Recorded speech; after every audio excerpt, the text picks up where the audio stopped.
Is your Ford F-150 burning oil faster than you can top it up? You're not alone. Let's break down what's going on, what symptoms to look for, and what you can do about it. First, this isn't just some rumor. It's an official problem Ford has acknowledged. There's a Technical Service Bulletin TSB 20-2423 with NHTSA ID number 101844643. This is not a recall, but it's a formal fix, straight from Ford, for certain 2018 to 2020 F-150s, and Lincoln Navigators with the 3.5L EcoBoost High-Output engine, built on or before September 11, 2020. So, what's the deal? Some trucks are drinking oil, sometimes with no visible leaks or check engine lights. Owners might notice the oil level dropping between oil changes, having to top off frequently, or seeing the low oil warning light come on unexpectedly.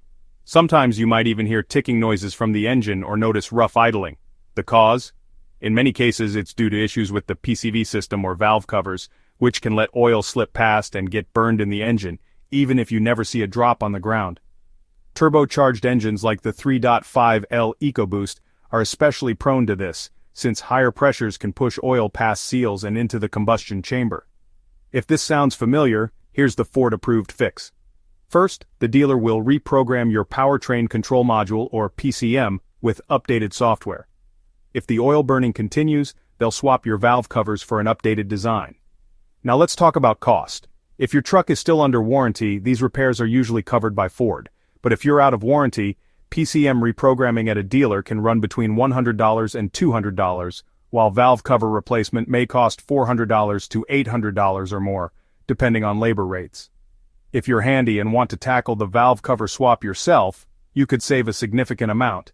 Aftermarket valve covers and gaskets might cost $100 to $300, plus your time and tools.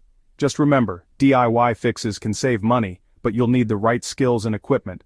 But what if you're outside those years or your dealer says it's normal?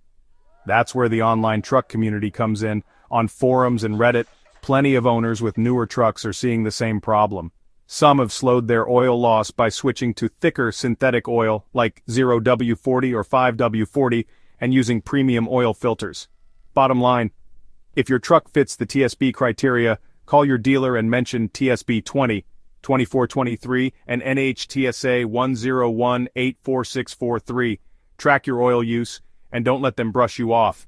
And if you're still burning oil, the truck community's got your back with DIY tips. Stay on top of your maintenance so your F-150 keeps hauling strong.